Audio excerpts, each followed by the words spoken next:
Salut à tous, ici l'équipe iPhone2Actu. Aujourd'hui, on va vous présenter une nouvelle vidéo qui résume le top 15 des nouvelles fonctionnalités sur l'iOS 5. Alors, tout d'abord, il y a un changement au niveau de l'esthétique des boutons.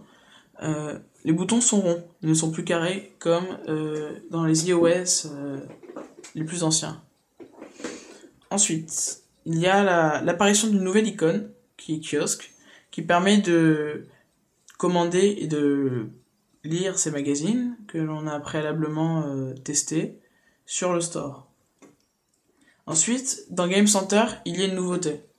Elle permet d'observer les jeux qu'ont nos amis et ainsi de pouvoir les télécharger directement depuis le Game Center. Ensuite vient une nouveauté assez sympathique, on va le reconnaître, c'est la personnalisation du vibreur. Alors, comment on l'active? Tout d'abord, il faut aller dans Général, Accessibilité, et on sélectionne Vibreur personnalisé. Pour personnaliser ce vibreur, il faut aller dans Téléphone, vous sélectionnez un contact, Modifier, Vibration. Alors elle est réglée par défaut, donc il faut bien évidemment la modifier. Toucher Créer une vibration, et il faudra toucher l'écran pour créer une séquence de vibrations. Donc, voilà un exemple. Et on voit qu'à chaque fois que je touche l'écran, une vibration apparaît sous forme de point. On pourra l'enregistrer et l'associer à un contact. Ensuite, sur Safari, il y a une nouvelle fonctionnalité plutôt sympathique, c'est le lecteur. Alors vous allez me dire qu'est-ce que le lecteur? On va faire un test, je vais sur le New York Times. En fait, le lecteur permet de relire des images ou relire un texte qui compose la page web lorsqu'on n'en a pas internet. C'est plutôt pratique. Donc, une fois qu'on a la page, on touche au bouton, on clique sur Ajouter à la liste de lecture, et ainsi elle s'ajoute à la liste de lecture comme vous venez de le voir.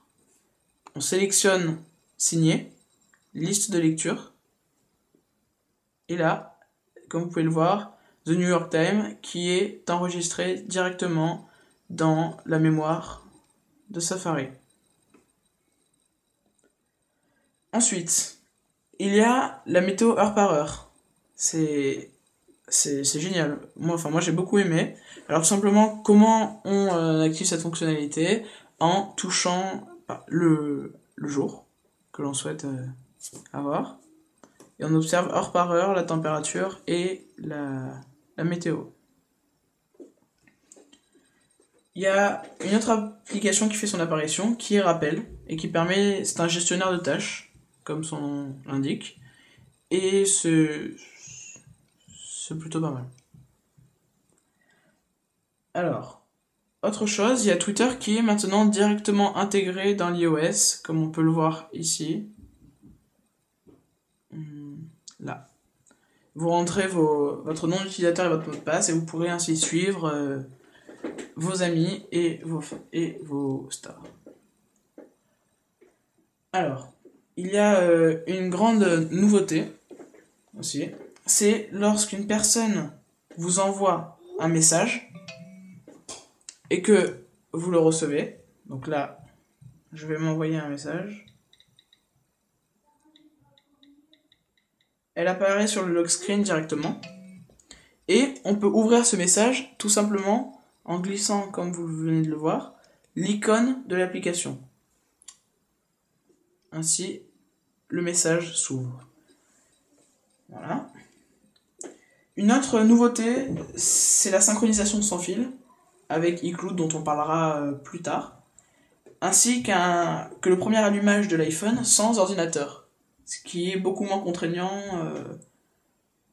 qu'avant. Ensuite, encore plus intéressant, il y a la possibilité de supprimer des appels. Beaucoup de clients Apple réclamaient cette fonctionnalité, ils l'ont eu, elle est plutôt pratique. Vous voyez ici, on peut supprimer des appels autant qu'on veut, c'est facile. Il y a aussi, de la même sorte, la possibilité de supprimer une musique.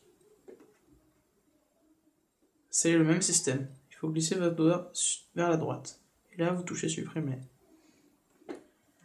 On arrive maintenant dans les 5 dernières nouvelles fonctionnalités de l'iOS 5, du top 15, donc ce sont les meilleures. Alors tout simplement, là, on va commencer à partir d'une nouvelle fonctionnalité dans l'appareil photo. Donc c'est parti. Tout d'abord, il y a, comme on le voit ici, une grille de composition, qui permet de cadrer ces photos afin qu'elles ne soient pas tordues et au contraire qu'elles soient droites. Par ailleurs, on va faire d'habitude de toucher en bas à gauche pour voir les images prises précédemment et on va tout simplement tourner la page. C'est aussi simple que ça. Et enfin, on peut prendre une photo dans la précipitation à partir du lock screen, tout simplement en double-cliquant sur le bouton d'accueil, comme vous pouvez le voir ici. Une icône apparaît, on clique dessus, et on arrive sur l'appareil photo. Ensuite, si on s'intéresse plus précisément à l'application photo, qui elle aussi a subi un changement, on a la possibilité, comme vous le voyez en touchant sur modifier, de retoucher la photo. On peut l'améliorer, on peut supprimer les yeux rouges, la rogner, comme vous le voyez ici. Voilà, c'est rogner, et la photo est rognée, on enregistre, elle s'ajoute directement à l'album photo. Voilà.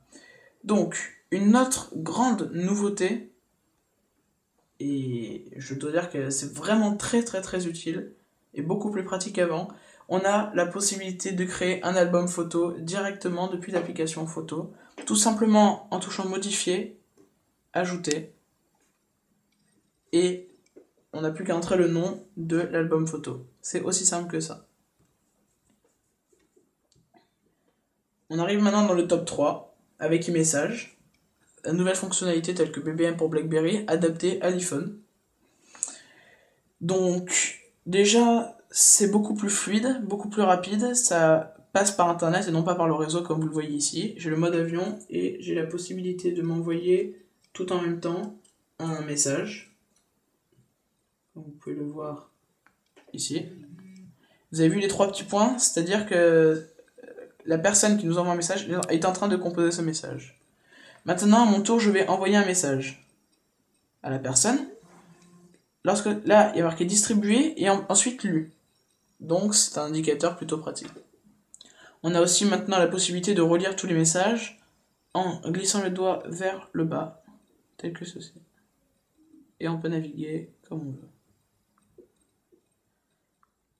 Et on a une dernière possibilité, c'est de faire une discussion entre groupes, discuter avec des amis, par 2, par 3, par 4, autant qu'on veut. C'est plutôt sympa. Et enfin, il y a l'ajout natif dans l'iOS des émoticônes, ce qui est plutôt intéressant, comme vous le voyez ici, avec tous ces émoticônes directement intégrés au téléphone. En deuxième position, nous avons le centre de notification qui a fait son apparition dans l'iOS 5, qui est vraiment très pratique. C'est un gestionnaire, comme son nom l'indique, de notifications. On peut apercevoir le cours de la bourse en faisant défiler les actions, revenir en arrière. On est libre de son choix. On peut avoir la météo sur 7 jours, ainsi que la météo locale. Donc, on peut voir aussi que lorsque je reçois un message, il va s'afficher directement ici, comme vous pouvez le voir ici, un message avec le contenu. Alors, si vous cliquez dessus, vous arrivez directement sur le message, ou vous pouvez tout simplement supprimer ce message en cliquant sur la croix effacer. Et enfin, j'en arrive au plus important, qui est iCloud. Alors, vous allez sûrement me dire, qu'est-ce qu'iCloud? J'ai pas très bien compris, je ne sais pas exactement qu'est-ce que c'est. Alors, iCloud, en fait, déjà, on peut l'activer à partir des réglages, comme vous le voyez ici. iCloud, en fait, il permet à l'utilisateur de partager les musiques achetées sur l'iTunes Store, partager ses applications, achetées aussi sur l'iTunes Store, sur tous ses appareils fonctionnant sous iOS, Mac et PC. Ainsi, donc, les achats effectués sont téléchargés sur chaque appareil, ou alors les achats effectués précédemment peuvent être téléchargés individuellement sur chaque appareil sans surcoût. C'était la nouveauté.